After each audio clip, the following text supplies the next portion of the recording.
Bam. Hi, I'm Freda Richards, and you are watching The Break It Down Show. This is great. I love it. I love the modern media world. I did your show in Phoenix, which was great. You Thanks for did. having me on. And, Thank you for it, coming. it's amazing that we can do that in person, sit in your studio. We can do this and sit in my virtual studio and have these incredible Yes. conversations. We didn't know each other 2 months ago, didn't know we were going to know each other, but now we do. And it's neat when you meet people that you vibe with, that have similar interests and things Yes. that we get to talk about things that make our world go round. And one of the things that we do that the older forms of media don't do is we can have an extended conversation. You can get things wrong, I can get things wrong. We can speculate. We can explore. We're not bound to 7 minutes and a soundbite. We can just have the conversation. Exactly. So first off, thanks for coming on and thanks for being you. I appreciate it. Oh my goodness, thank you. Listen, when you came on the show, I just thought to myself, this person's spectacular, and I want to make sure that he's now in my mental Rolodex forever and ever more. So I'm so grateful to have met you and now to be on your awesome show. Yeah. It is a lot of fun to do what we do. We get to meet amazing people. You got to meet me, and I'll just say, just like I have a very interesting background. People want to meet me when they're You like, do. "Oh my god!" But then the next person behind me, who came next, if I remember your schedule correctly, was also an incredible person who's often considered one of the greatest football players of all time. And so you get to interact on the regular with all of these wonderful people, beautiful minds, folks who are doing incredible things. How is that shaping your life? Oh my goodness. Well, first of all, it's just a huge blessing because I love to have conversations. I like to have deep conversations, really get to know someone, find out like their background and the reason their brain works the way that it works. Yeah. And learn from people. One of the coolest things I get to do is learn from every single person on the Mm, podcast.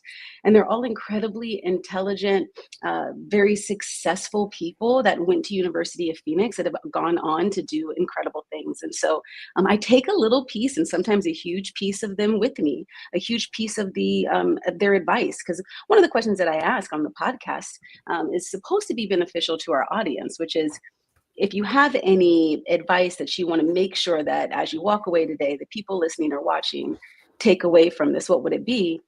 And when they let me know whatever that is, I'm usually eating it up for myself. Like, yes, that's so no, good.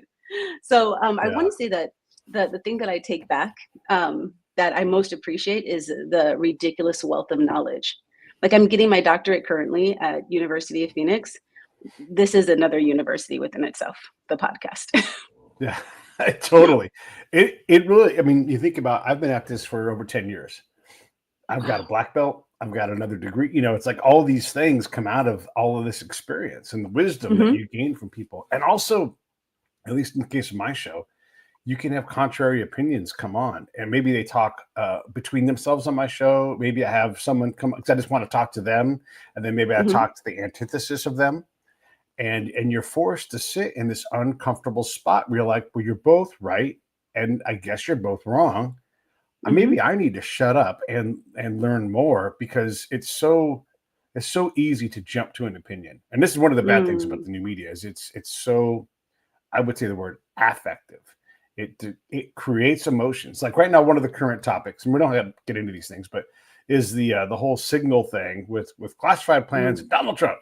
And everybody's losing their minds. But what I don't know, and I love this question when I talk to people, when does the politics stop and the problems start? And I get it, there's Mm. some overlap, but when does the politics just stop? And then are we really talking about that problem, or is this more political adversarial nature, which is fine, right? That's fine, but don't act like it's precious and it's like this crisis. I'm not into Right. the whole doom thing of like it's an existential crisis. I mock it all the time because it's like, hey, we're doing really good at surviving those. I've heard about 30 of them in the last 2 years. And again, we're not trying to get Exactly. political, but the ability to communicate positive things, I think, outweighs a Mm. lot of that negativity. I have to agree. I think one of the favorite things you said to me on the podcast that really stayed with me was when you were like, "Let folks be folks."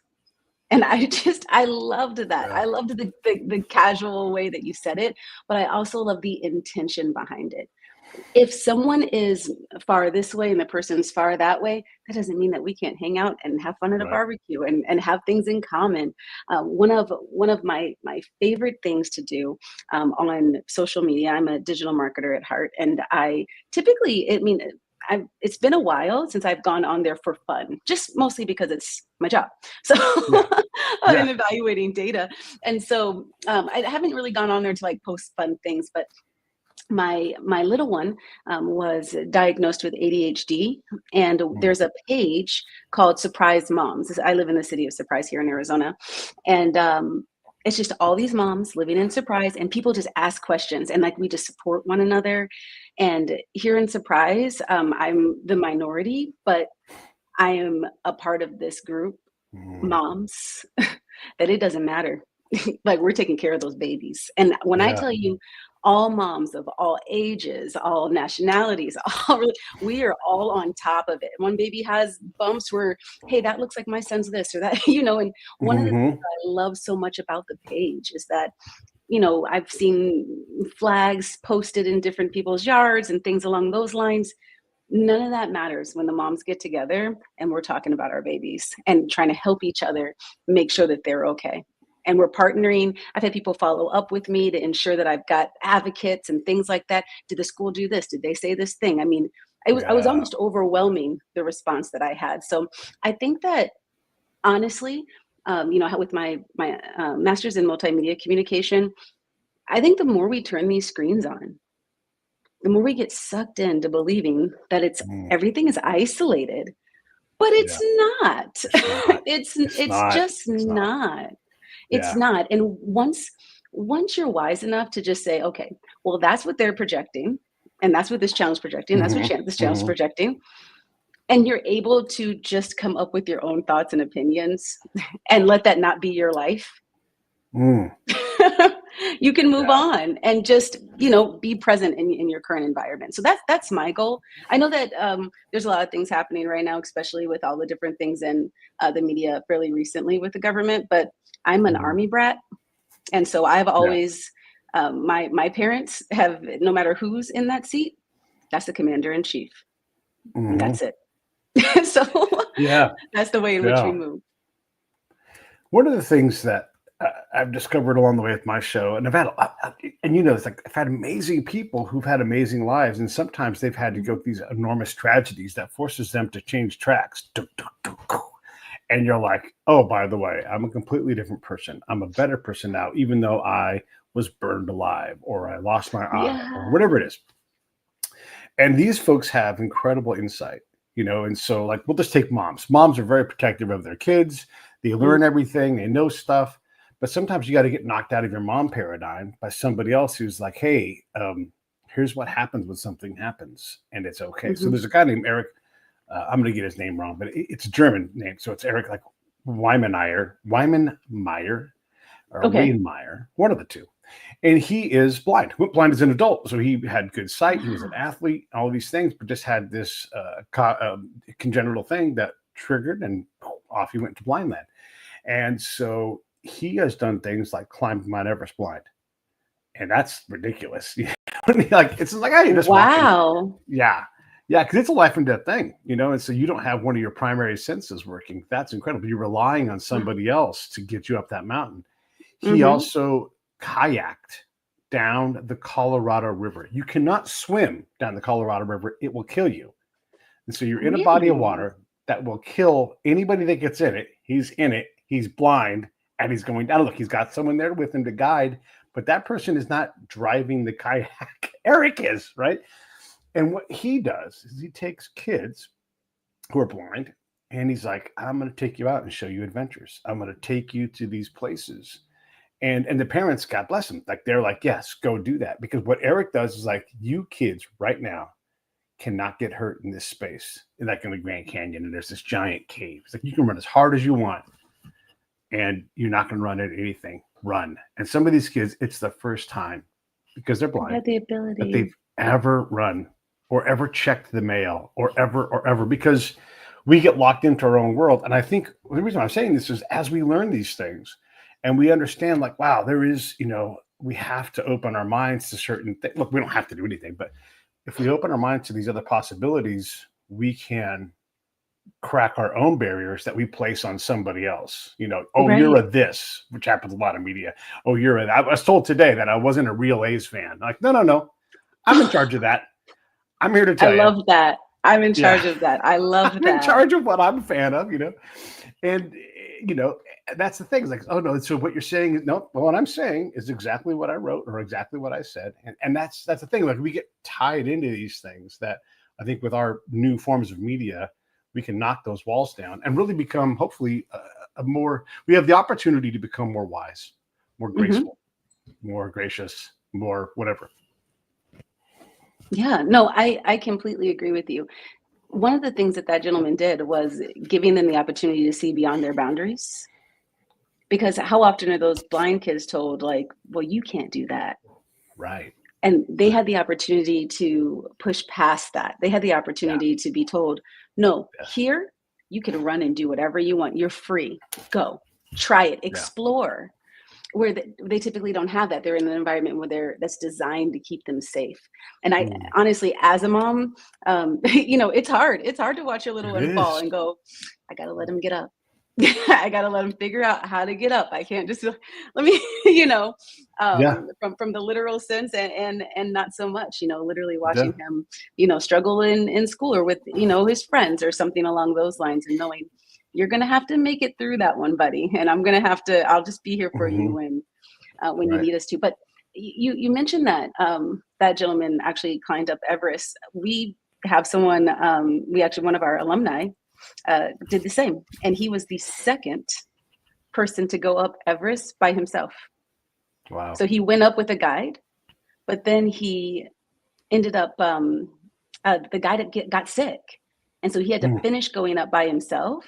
And there was a whole bunch of different things that happened, like his oxygen was, something happened with his oxygen, and then he went blind at one point, but he made it back down, and he made it back down to his guide as well. And so he wrote this incredible book. But it's people like him that there's these stories that I realize the world is so much bigger than what's on the television. The world is so much bigger. People have accomplished so, and if he can push through almost dying, not having oxygen, and being blind and still making it down this mountain, I could probably deal with my day to day. Yeah. There's some real insight with that, right? Yeah. And again, like letting folks be folks. I think that there's another thing there too that I probably didn't say, but maybe I should have.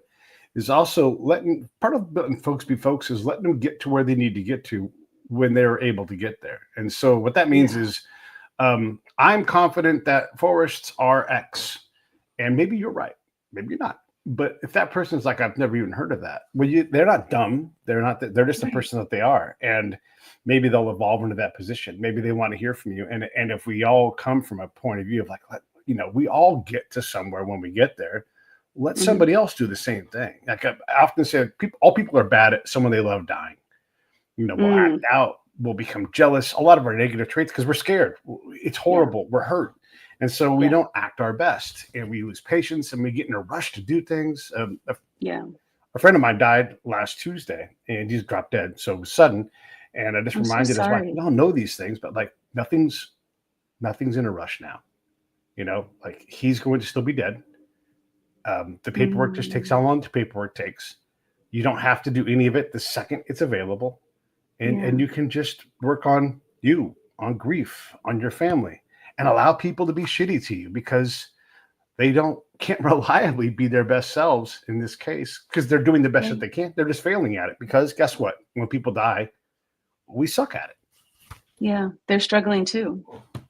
Yeah, and it's hard to give grace when you're in need of it. When you're in need of the grace, it's hard to also be the person giving the grace because that's a huge challenge. And I honestly believe that's why grieving is so hard. But I do have to say I'm so sorry for your loss. Oh, well, thank you. Yeah, it's also part of life though. As you get older, the culling happens and you just lose people. And this is another lesson that I've learned. I don't know if you've come across this, but just if I think of people, I let them know it. I think about them. And I didn't do it with Dan, but I should have said to Dan before he passed away at some point, any point in time, even just out of the blue, hey, Dan, think you're an awesome dude. Every time you say something to me, you make me think, and I appreciate that. Like, and just saying these simple things while they're alive. Isn't that so we important? yeah, absolutely. I couldn't agree more. I say, you get the Go ahead.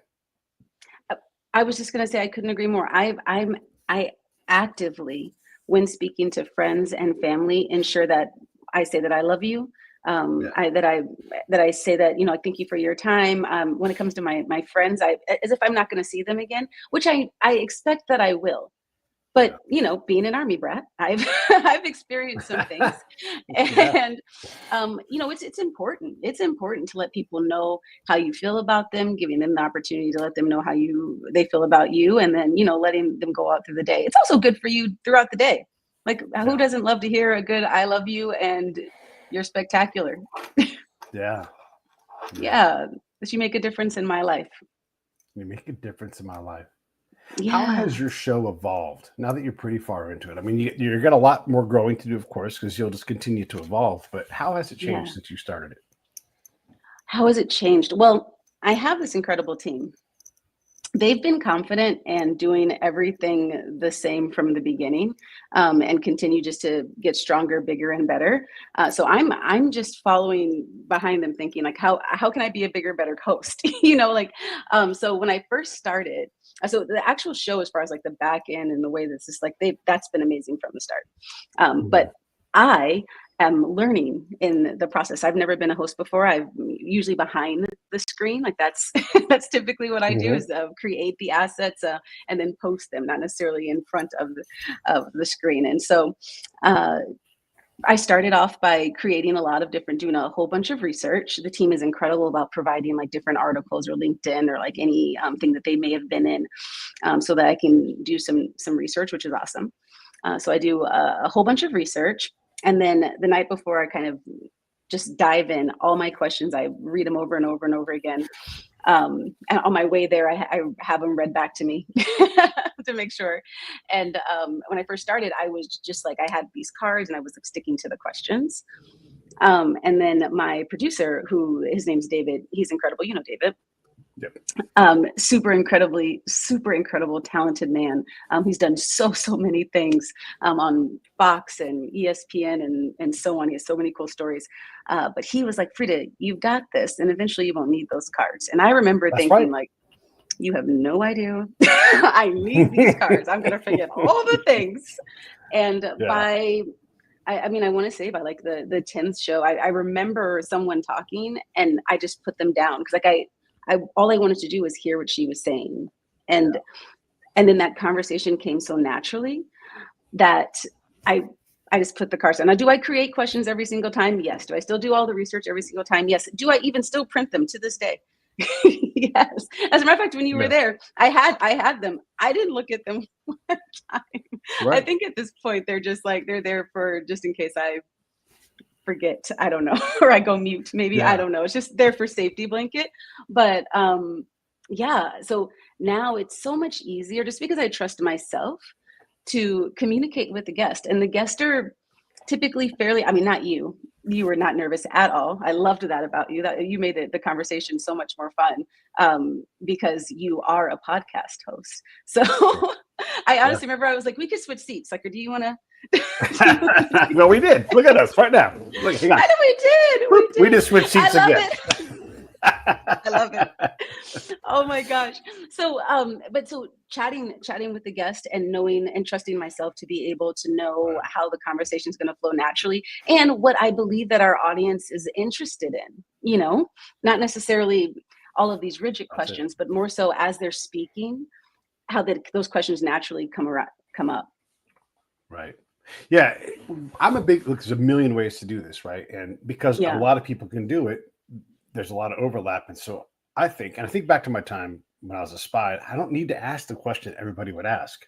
I need to ask the question that no one would ask, so I can find out the thing. I've got very special access, whether it's on my show or in a field in Iraq, you know.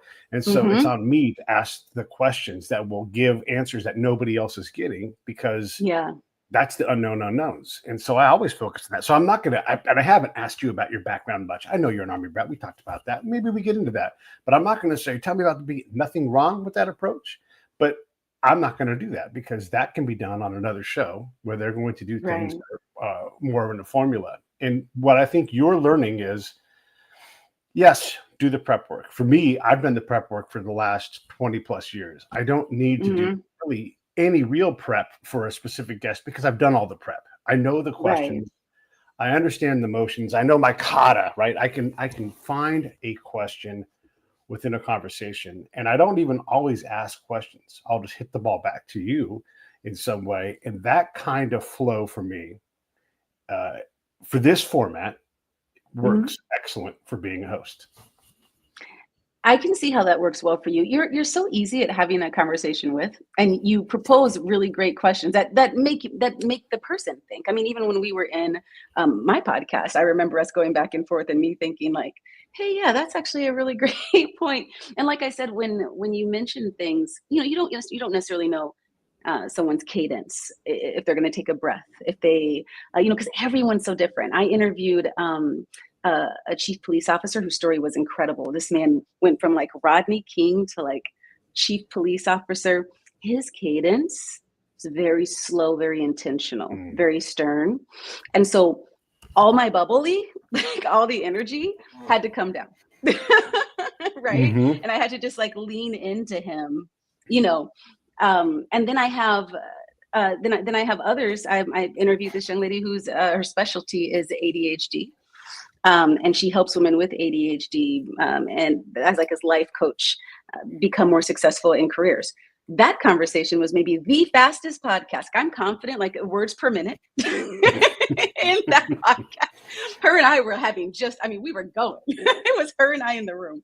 And then I have people who are fairly shy, and then I'm Mm. when that happens, especially because those people, if they have a story to tell, which they all do, right? Because there's the reason they're on the podcast. Right. I'm going to lean in, and I'm Yeah. going to make sure they understand it's just you and me. Like there may be a Yeah. camera here and there and all of these lights. This is about you and me. And I Yeah. just want you to talk to me and tell me your story. And I'm just here to have that conversation with you. This isn't about a podcast. This is about Right. you telling your story and that story empowering someone else on the other screen. Like this isn't just about a platform in which you can then share it and then we get so many likes or whatever. More Yeah. so the goal is that whatever you've dealt with, I have people that have gone through one of my last guests, she lost her child at 8 days old. Mm. 8 days due to the baby not being born with lungs. Mm. And what she had to go through and how then she decided, I'm going to be a respiratory therapist and I'm going to live my life and focus on NICU babies for the rest of my life to ensure that this doesn't happen to another family, that families, she said, to ensure that families go home with their babies. Yeah. Yeah. Immediate tears, right? Yeah. But she Yeah. needed to know that you're not on spotlight. This isn't about how many shares or anything like that. That's not at all what I'm about. I'm a very intentional person, and your story is powerful. And I want another mom or someone who could relate to this situation to feel empowered by you, to hear your story and go, I think I could do it too. That's what it's actually about. Yeah. When I think about hosting, and hosting Mhm. again can be a lot of things. It can be whatever the hell you want it to be. But Right. when I think about hosting, I think there's three things that you've got to do. You've got to carry the guest and monitor that. When I Mhm. see you well up, I'm going to slow down. I'm going to get down there with you and allow you to be in that moment for as long as you're comfortable doing it. Maybe I even push you Yeah. to stay in it longer if you're really digging into Yeah. something. But I am by design looking at how you're responding, what I need to plug for you, that kind of thing. Right. Maybe I'm grabbing a tidbit, while I'm remote, I grabbing a tidbit, put a link up there kind of thing. I'm also Yeah. paying attention to the audience. And if you say something powerful, I might say that again, because sometimes Mm. we're doing the dishes when we're listening to the show. And sometimes we're sort of absent-mindedly like, oh yeah, Pete's on, and I'm just on. They're not like focused. Yeah. Like, hey, everybody pay attention to what she said. There's that part of it, talking about the guest and just slowing the pace down or speeding the pace up, whatever it is, creating tension in a positive way. Sometimes a Yeah. negative way. Also, what does the show need?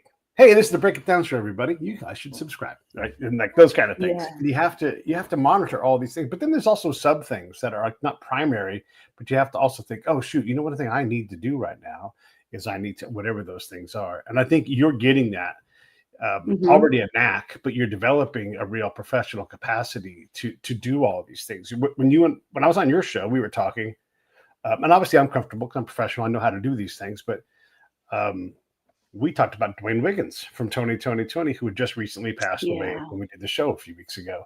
And I got emotional because it happens that Dwayne was a big impact on this show, on our survival and our growth and our access. Yeah. And it was my one chance to really publicly talk about who Dwayne was and what he meant to me. And I was able to, partly because you made me feel safe, but also because it was important to me to express this emotionally, because I cared about Dwayne. And it was a wonderful moment. And you let me go into it. We dove back into it a couple of times and really just allowed that moment to be as impactful as it's going to be for anybody who watches it. Maybe nobody cares about Dwayne Wiggins, but I do. And you got to hear about it.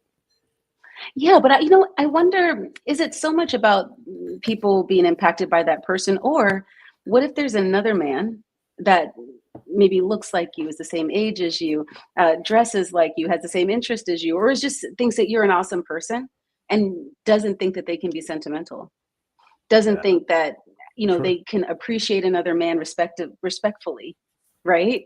And but they appreciate you and they like you, and now they're seeing you go through that process, thinking, wait a minute, I respect him, so if he could do that, so it's never, I never want to isolate or like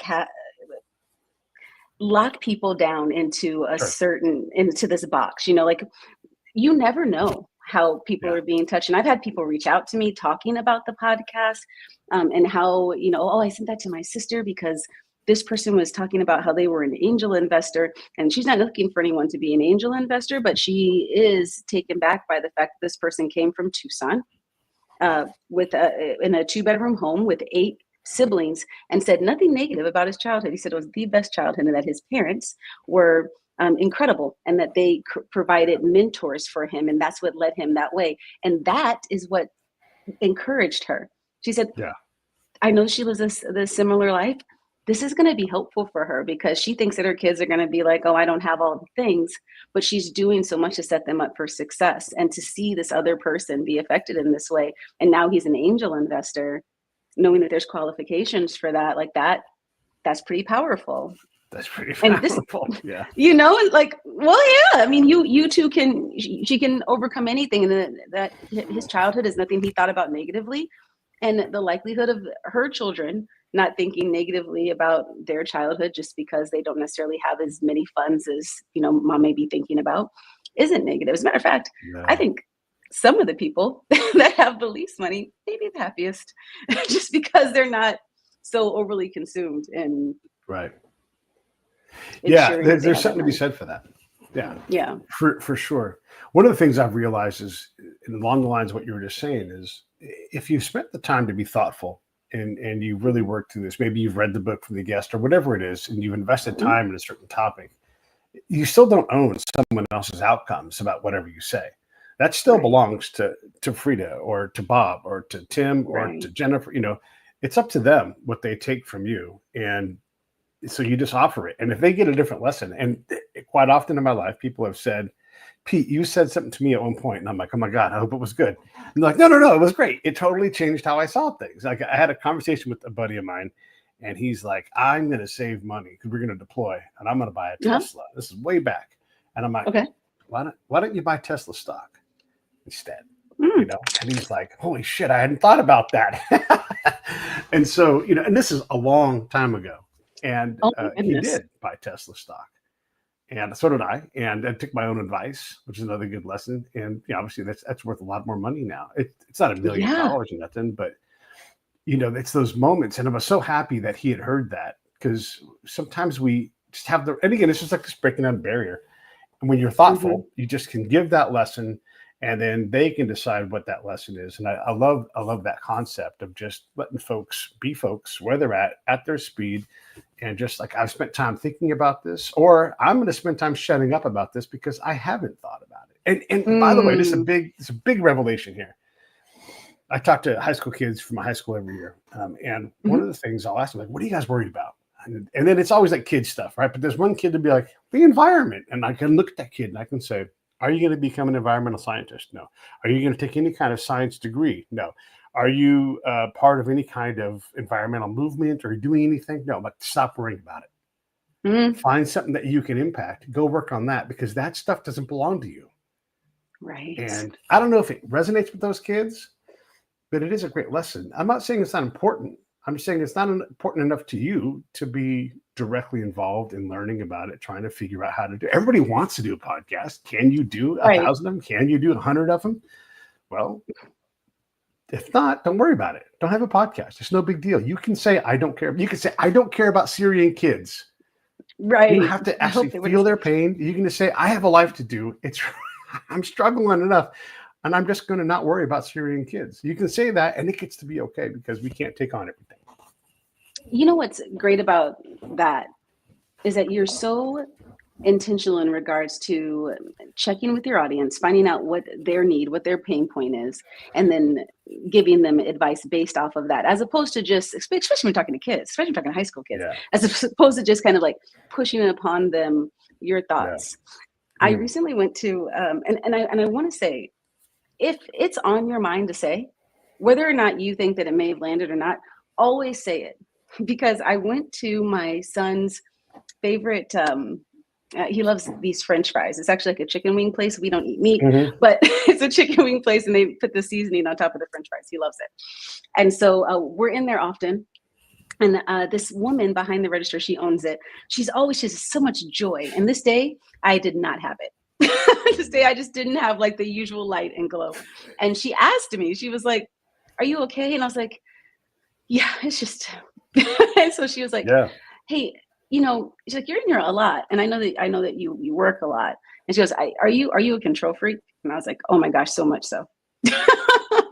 And she said, okay. And she goes, well, let me tell you something that helps me.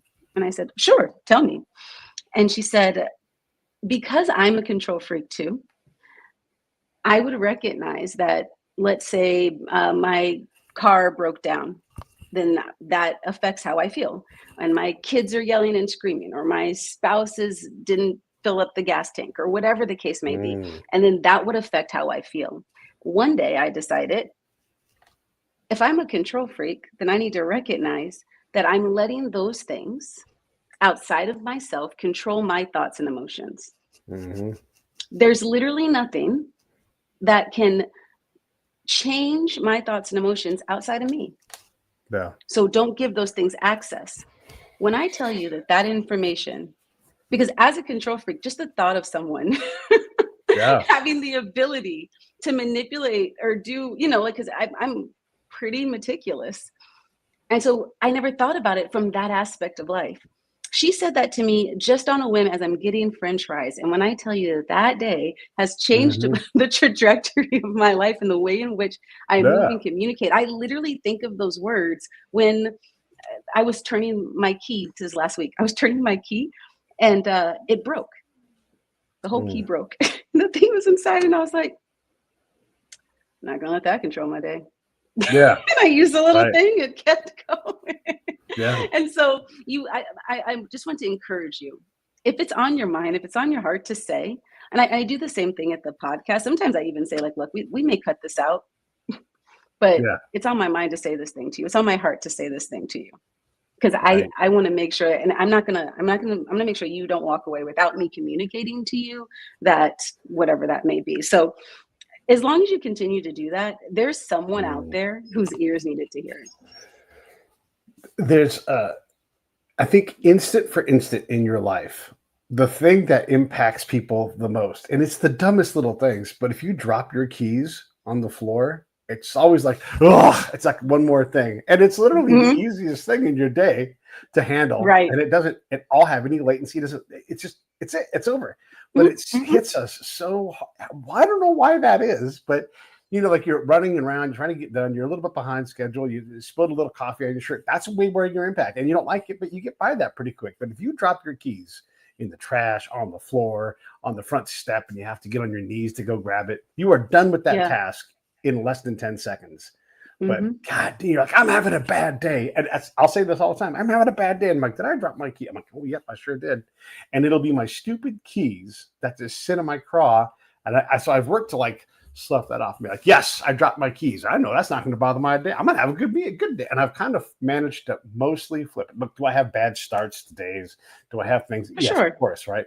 But dropping my keys is not reliably a bad thing anymore. Does that in any way resonate with you? Absolutely. As a matter of fact, I typically have they call it ADHD fatigue, right? So like we're like bing, bing, bing, bing, and then the times we're like, and so that's when things are happening. Like I reach for my key, and then my hat falls off, and then I follow that, and then this next, and the baby's thing, then the milk, and like I'm, literally like just frozen for a moment. I've learned in those moments to say thank you. Yeah. Every single time, because I could not have the baby. I could not have the car. I could not have the house keys because I don't have the house. And that $7 drink that I just purchased is because I'm able to afford it.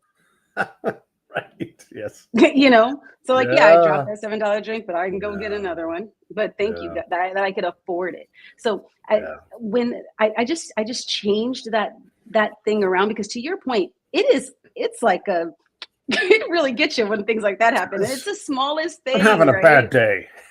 And I also learned that I also learned to make sure that be careful what I say. Be careful what comes out of my mouth and the things that I'm thinking, that I'm speaking into my day. Saying, oh, I'm just having a bad day. No, I'm not. I've dropped my keys. That is not a bad day. That is a dumb move. If my day is like 12 hours, 30 seconds of an act, it does not control my day. Right. What? Right. So we have to be careful what we speak into. Why would I tell myself I'm having a bad day? It's very powerful what you say and what you think. If you think to yourself, that was silly, and I hate when those things happen, but you know what? I'm grateful that I have all of these things that I was able to drop. Thank you. Yeah. And then you keep moving throughout your day with gratefulness, at least, and that's the goal, at least. I love the words gracious and graceful and grace. And I don't necessarily put a biblical connotation, although it certainly has it. But I like, how do I extend grace even when I think I'm out of it? Because it turns out, this is just in Pete's world, there's always more grace in my tank than I realize. And it's funny to me because, and look, this is super nerdy entomology stuff, but gracious and graceful are the same word. One's just Greek and one's Latin. And so they both thought to think of a word where it's like, you are full of grace. And like love, it's a bottomless well. And I'll be damned. Every time I think like, well, I'm all out of grace today, I just don't have it. And I'm like, there's more. I just checked. There's more grace in there. Why can't I just continue to try to extend grace to people? I'm not going to run out. And if it burns me, okay, great. Everything burns you at some point, but it's not going to burn me. I'm just being gracious. And that practice, it's a practice, but that practice, you're supposed to fail at a practice, by the way. I love it. I love thinking about trying to be graceful. And the people you love the most, it is hard to be graceful with them because they're the people that you don't have to extend grace to. Yes, that is very true. That is very true. But I think it's also true to give yourself grace, right? Because there'll be times where you just don't have it. I know you're like, there's more in the cup. There might not be. And that's okay. It's okay to be like, you know what? This cup is fairly dry. I'm going to go ahead and fill it up. I'm going to step away. I'm going to read my favorite book or watch my favorite show or take a bath or whatever it is for you. And let me go ahead and fill that cup right on up. Show myself some grace. Because when we're giving, listen, there is an end to that. If our cup isn't getting filled and all we're doing is giving, what happens is by the time we get to the bottom of that cup, there may be some resentment down there. There may be some anger and frustration down there.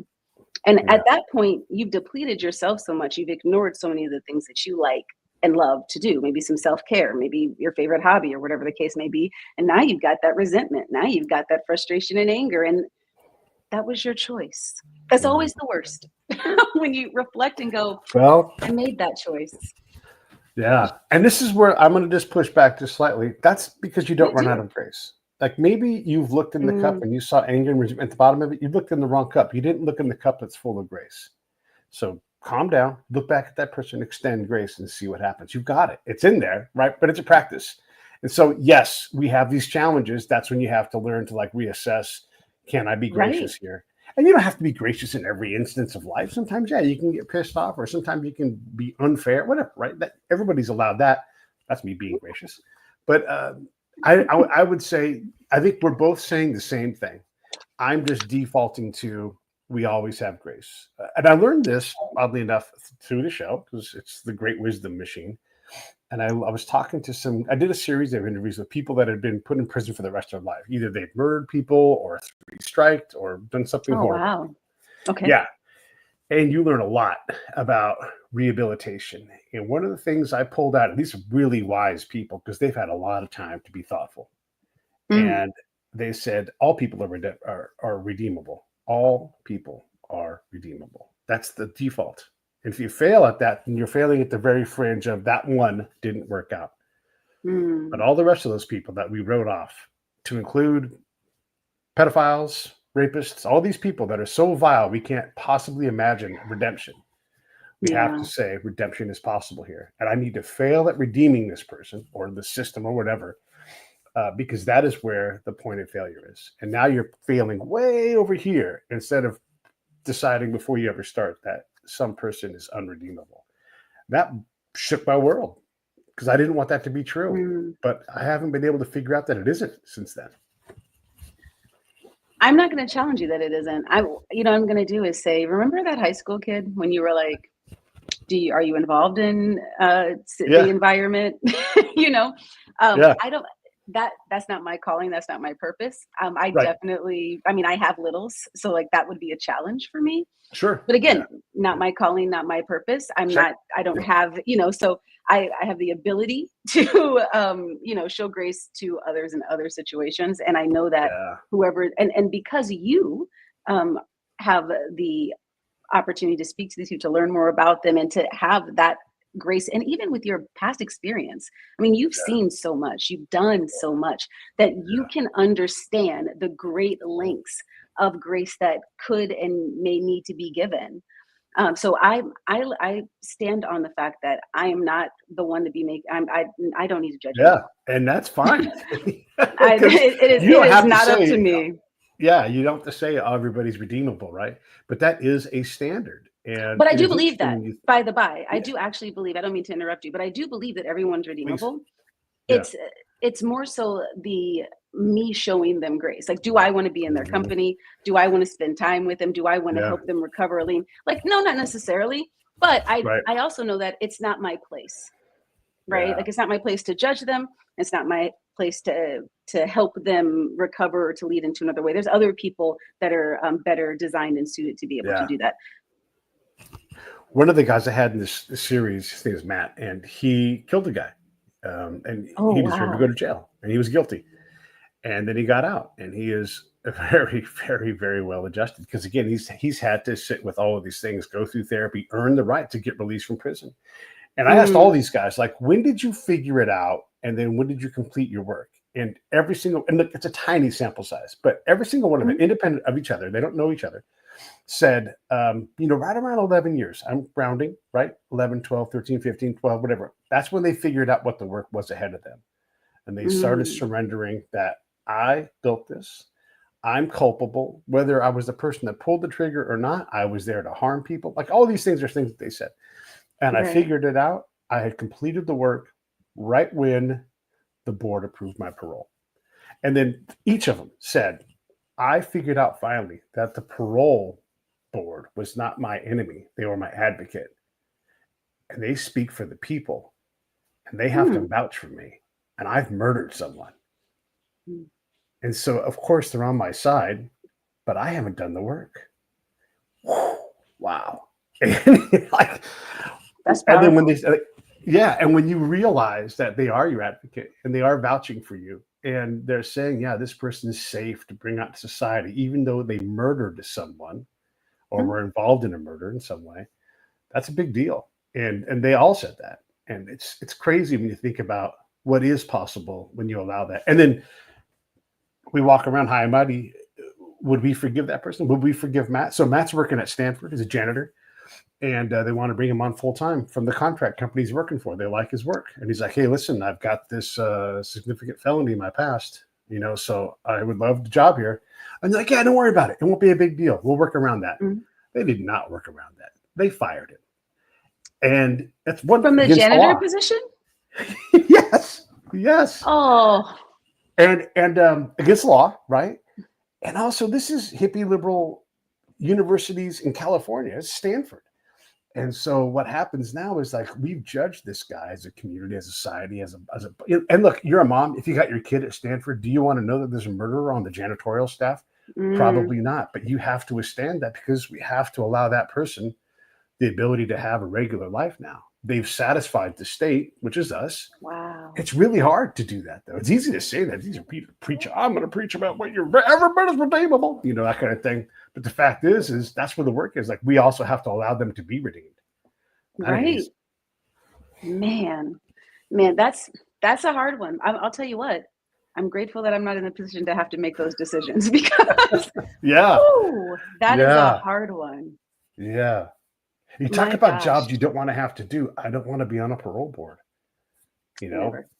And I don't know if I'd be too soft, too mean, too whatever. But it's a board for a reason. Because old softy Pete is like, oh, come on, let's give you a shot. And then the other lady's Right. like, absolutely not. And you gotta, yeah. So, and I wanted to I'm changing gears a little bit here because we're going to run out of time here pretty quick. A lot of what you do, believe it or not, is spy stuff. It's spy work, and you're really good Really? at it. And I know what good spies look like. Women are great spies, not because they're conniving or deceitful, but primarily because in most of the world, you all are invisible or you're Mm, so alluring, people lose their fucking minds. And they're like, there's a woman in here. And they like, and their mind is blown. And it's not the only way to approach it, but it's such a head start. And so when you're right. talking to people, you're doing the things, you're controlling the conversation in a way that's very easy and comfortable. And so I wanted to commend you on that. And I didn't get a chance to say that when we were talking before, even though I said you did a great job. But part of that is because I've seen a lot of people collect. There's a lot of styles, and you would have been a great spy. You understand all of the perspectives that you have to collect, respect, introspection, all the specs. You Mm. are capable to see those and leverage them to your advantage to get the words that come out of people's mouths. Thank you. I honestly, it's a blessing. All of my degrees are aligned to me communicating. I'm a communications degree and a multimedia communications degree, but my goal was behind the camera, and University of Phoenix just trusted me to do this thing, and so I thought maybe I should trust myself. And so it's been awesome, and hanging out with you was Yeah. so cool. I mean, you've just done over and beyond what I think any other human can really understand and contemplate. And the smile that you have, the joy that you have, the grace that you have, I felt that immediately. Like I said, you walked away and I was like, we are friends. So know that Yeah. we are stuck together. You're stuck with me now because Totally true. you are just a joy to be around, and Yeah. you have experienced so much. You have the right to be like, no, the world sucks. There's bad people here, and I Yeah. don't There like it. are. It's true. And you've experienced it head on. Like, how, if I Yeah. can ask you a question on your own podcast, how do you do that? Please. How do you take from the frame of mind experiencing the things that you have and still come at it with so much joy and interest and desire to learn and grow? I've failed at it a lot. That's the first thing. I've made a lot of mistakes, and I don't typically forward my mistakes because those aren't the lessons that are all that important. And a lot of times the mistakes you have to Mm, make yourself. And so I can talk about the mistakes and everything, but I've made a lot of mistakes in that. One of the things I realized was part of this redemption idea, this independent genesis of ideas, but I I mean, you look at how much open we are talking to each other, right? And mhm, even though we've only seen each other a couple of times, and one time is through a screen, I focus on building trust. And so if I'm out and about, and this has actually happened in real life, and I'm doing my spy work, and someone's like, "Are you a spy?" I say the answer, yes. And if I ask you a question you don't like, don't answer it. I'm not here to harm anybody. I'm here to understand what you guys are doing so I can help us be better partners to you all. And that's true. And then I do the same thing to the American side. Yes, I am not worried about harming you guys. I'm trying to help you do better. And every commander is like, well, then, all right, show me how you do it. And so then we get information. But because I focus on building trust and I don't focus on manipulation or deceit, I am able to get people to open up to me, to trust me, because I'm trying to build trust with them. And it's on me, the person who has the trust bank, to extend it to you. And look, in America, it's easy because we don't have these automatic, for the most part, we don't have these automatic distrustful things about who we are, what we look like, what God we for the most part don't care about that. Is there some of that? Yeah, sure, but that's you can work through it. But that's the biggest thing is if I can start to develop very low risk trust with you. Now we're past rapport, and there's some rapport things, but set rapport aside, it's not easy, but it's trust is beyond that. It's harder. And once that trust happens, I'm able to communicate in a way that's much more open. I can disagree with you. I can say this to you, Freda, I'm going to ask you a question. It's going to be tough, but I promise you can take it because you're a tough lady. I can now ask you anything I want. And Beck, I am a tough lady. You go ahead. You send me that question. And you'll do it, right? Because you trust me that I'm not trying to harm you, but I've softened the blow a little bit. Like, you said this, I think you're totally wrong and crazy. You're going to have to explain yourself, and then you can, and then you might even come back with even more emotion. Now I've got you going in a good direction. I've got those emotions coming out. I can decide which ones are there. Let some of them blow by me, but find the one that works for what I'm trying to do, and I can leverage that. Does that make sense? Oh, it makes complete sense.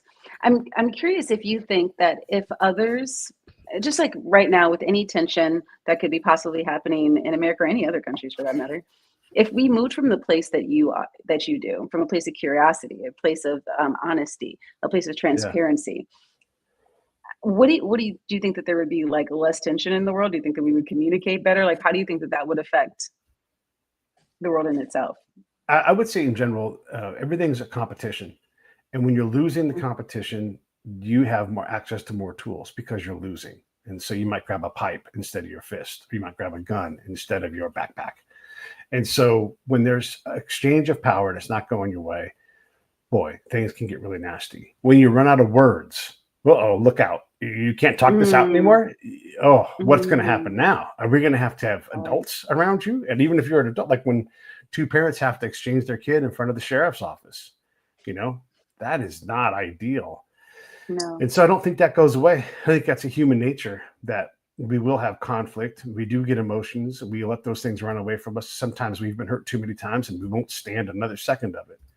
And folks get to be that hurt. So I don't think you can get by it, but I think you can mature in a way that it's less about you. It's less about, like we often talk about ego. We don't always talk about the id, that compulsion to like, I'm just going to do that. Boy, I was compulsive as hell when I was younger. I'm still a little bit compulsive, but now I can look and be like, Pete, you know better than that. And I go, I know better than that. And I don't actually just go define myself and do it now, right? Because I've matured. But yeah, look, I think in general, if you get out and you relate to people, well, then you're relating to people. And that's a good thing. And you and I both know if you're not on this thing, which lies to you, and you just go talk to people, whether they're in Maricopa County or in Palm Beach County in Florida, you're going to find people that are wonderful, that have problems that they can't solve, that, whatever. You're going to find all kinds, and you're going to realize we have a big, beautiful nation. Go out and see it and experience it.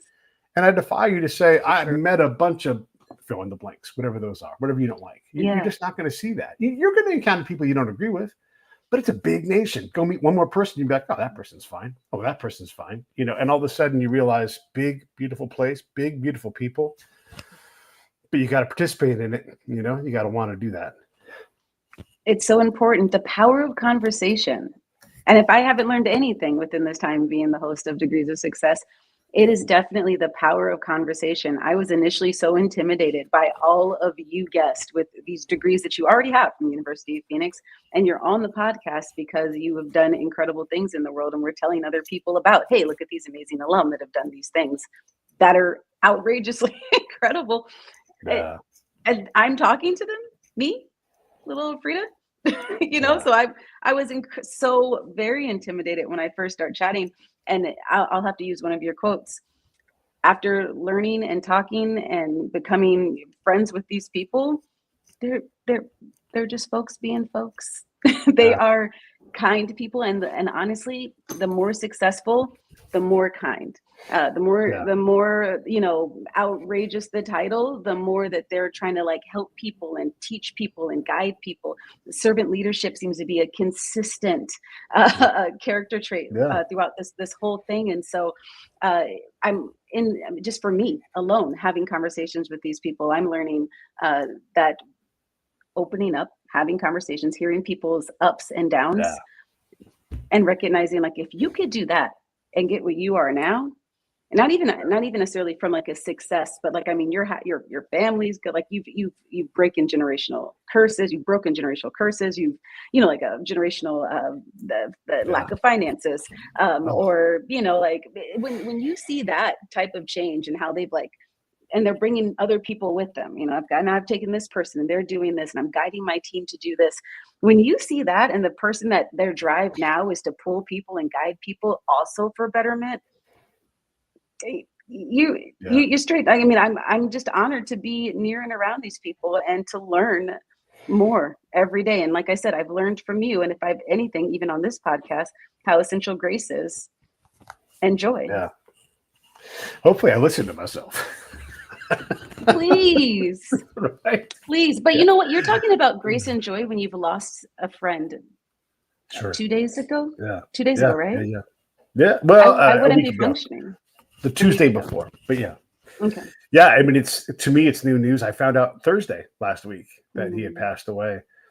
Yeah, and you're right. I've had a lot of experience with death, and I understand that it's inevitable, and you lose people, and sometimes, you just have to deal with it. And the pace of death in my life is not going to get less until I have my own death, right? And so it's just a thing that I've become good at, and I'm a person of words like you. And I'm often the person that finds out pretty early on. And it's like, can you let people know? And now it's on me to put those words together. And I think about that. Freda, I think about this a lot. When you die, someone's going to write about 150 words about you. And that's going to be it. And I always try to break that 150 word limit. Even if I have nothing to say, I find the words and I say something amazing about that person. And you don't have to do like the bio thing. You certainly can, very normal form, but I always try to find something else, a story or whatever it is, because I want that person to have that one last little thing that I can give them, and I can give them more than 150 words. Yeah, you can. Yeah, you can. And it's meaningful. When I was 25, my boyfriend was murdered, and it was the worst thing ever. He was there was someone in the house prior to him. He just passed the LSAT by himself, just read the book, passed the LSAT and was given a scholarship to go to law school. And so he was moving into one of his family's properties that somebody else was in prior. And so dad and brother were helping, and he was taking a load by himself. And while he was there, like 3 cars pulled up and they were looking for the other person. Well, my ex-boyfriend at the time is 6'8", about 280.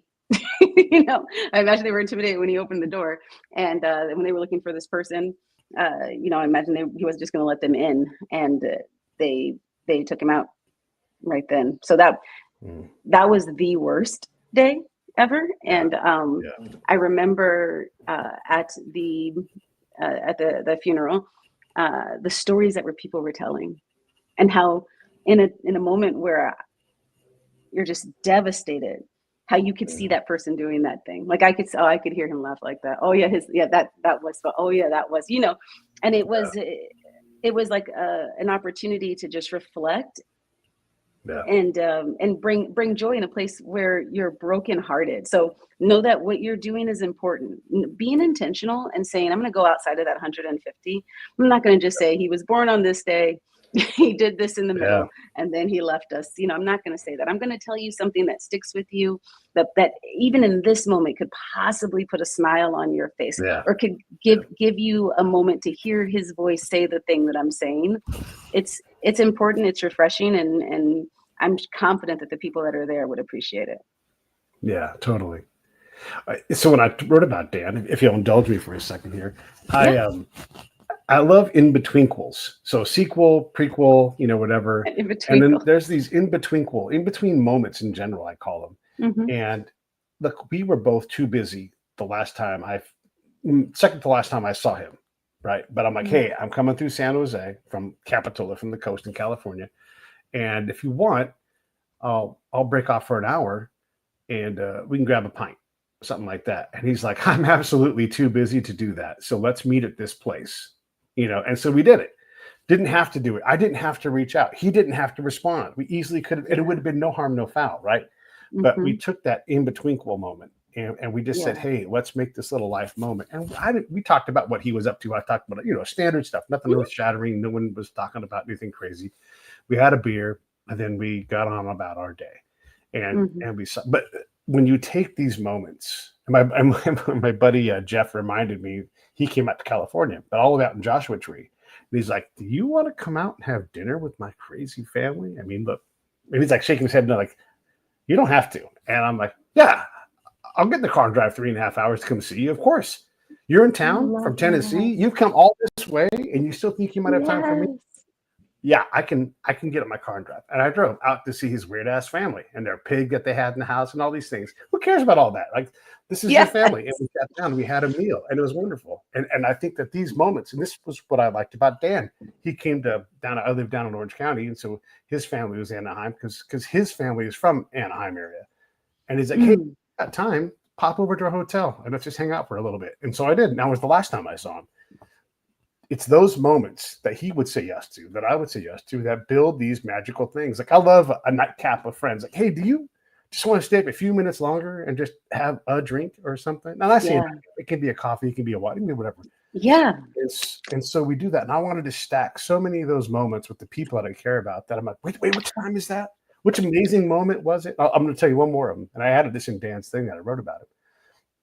I used to do this cross country charity ride. My friend Scott would ride a motorcycle. I would follow him in my truck, and we'd have a whole bunch of other people with us, motorcycles, fire trucks, whatever it's going to be. And we would go across the nation. At the end of the day, you're just exhausted because every day is hectic, there's long hours and everything else. And I said, Hmm. in New Orleans, we're absolutely going to go over to Cafe Du Monde. It's late at night. We'd all rather be in bed, but we're going to go and grab beignets, just the four of us. Danielle, my friend John, Mm. Scott, and we had beignets because of course Yum. we would, and yeah, yum, right? Fun, coffee and beignets, middle of the night. Now we're going to go to bed and we'll just miss a little bit of our sleep. But we did that thing. There was that time when we went to Cafe Du Monde, world famous, and so that's like the thing that Dan and I were able to share a few times. And these moments Hmm. matter, Pete would say. It's the sweet Yeah, they stuff do. in life. Like life's already here, but these is like a little bit of sugar you can put on there. It's like these little moments where you interact with someone and you just no agenda, no nothing, just time. Right. Right. And you don't realize how important it is because you don't know when the last time you're going to see someone. When my grandmother passed, all the things, like all the intentional times that she took, like when she just had her friend drive across town just to see us, just to be, Yeah. she's like, I can't drive anymore, but I'm just going to come. And I remember being like, hey, Granny, like, what are you doing? Or when I was working at another university and I was the event planner for a groundbreaking, which was huge for like at the time for like what I was doing. I was putting a lot of time into it, and Mhm. everyone surprised me. And my grandma came out there with her, and I was like, stop it. And I had like her necklace on because I was just wanting to like be close to her. And here she is, like, and I when she passed, all those things come flooding in, all those intentional moments, all that intentional loving, wanting to make sure that that person knows that you care about them or that they're important or whatever they're doing is important. And I want to say the same thing about you. I am off today, and my little one, Well, I put him to sleep like right before the pod. Just let him mhm. stay asleep. and and then shortly after we end, I'm picking up my other. But I said, despite the fact that I knew that I was going to take today off, when I knew that I was scheduled, I was like, oh, I'm making time for people. Like, Oh, it's not a see, problem. I'm right. I will ensure that whatever I have to do, I will be on his podcast Yeah, because he's yeah. an intentional person and I want to be there for him, I intentionally want to have this conversation with him now and again and again and again. Whether it be recorded on the pod, or just chatting, or if one day you're back in Arizona or I'm out there in California. So I just want you to know that I'm grateful for our friendship. I'm grateful for the conversation, and I love how intentional you are. But I just want you to know that you were also worth the intention. And today you got it. Ah, I love it. I love it. Look at you closing my show up like a host. I don't know what's happening to the thing. All right. So everybody, I guess, should we put a link? Do you want to promote the podcast officially here, or are we just going to? Oh my gosh. What do you want to I do? would love to. I mean, I guess I have it here, but so the Degrees of Success podcast, you can find it everywhere you listen to your podcast. But of course, you can also find us on YouTube. You just want to look up Degrees of Success. This is where we get the opportunity. I am your host, Freda Richards, and I get the opportunity to interview our incredible alumni and all the awesome things that they do, find out where they came from, the things they've overcome, and how they currently use their success to lift others up. I hope this says the words I wanted it to say, because my cataracts are blooming, and so it looks great. It says host the Degrees podcast, and I want to make sure I say this out loud. A lot of people mock University of Phoenix. None of them have a degree from there, because my degree was in person with pros who did things like, I learned budgeting from a guy named Bentley Erdworm who did budgeting for a living. I learned project management from a guy that worked at the Huachuca Proving Grounds on a project out there. I learned budgeting from a guy who ran a contract with, among other things, Weyerhaeuser for the Aerostat program at Fort Huachuca. I mean, I learned people who this is how you budget. This is how you decide all of these things were given to me in a classroom setting. And by the way, all of my peers that I went to school with were all professional people too. So this is how this applies in my work. So I would read the book, have no idea what it said. And then I would learn what the book said, because all of these brilliant people around me were teaching me about how they all did their stuff. And I swear to God, every day when I was in combat, I was part TV reporter, whatever, news reporter kind of thing. Of course, I was a spy, but I was also this guy that had this University of Phoenix master's degree in organizational management running through my head going, oh, this and this don't equal something. This is a point where I can pay attention. And so when the commander is desperate for me to answer all these questions, I'm like, yeah, those questions are all great, but right here you have a problem, and I can address that right now and get you answers. That I attribute absolutely 100% to the education I got at the University of Phoenix. Absolutely. And it's one of the things that we pride ourselves in. The majority of our professors are actively inside or currently doing that thing. So if you are interested in business, your professor most likely is very successful currently in business. It's something that we're very proud of, because you need to learn from people that are doing the thing. I love it. All right, everybody, this is Freda, and she is wonderful. Go check out Degrees of Success. You'll love that. And I guess I've got another show I'm going to post up here in a little while with somebody else, but I appreciate you all for watching. I appreciate you, Freda, for hanging out with me. Anything you want to say in closing before we wrap this up? I'll say what I say at the end of every podcast, that my name is Freda Richards. It has been awesome to hang out with you. It's always awesome to hang out with you, Pete. And I'm just reminding you that your next chapter just might be your best one yet.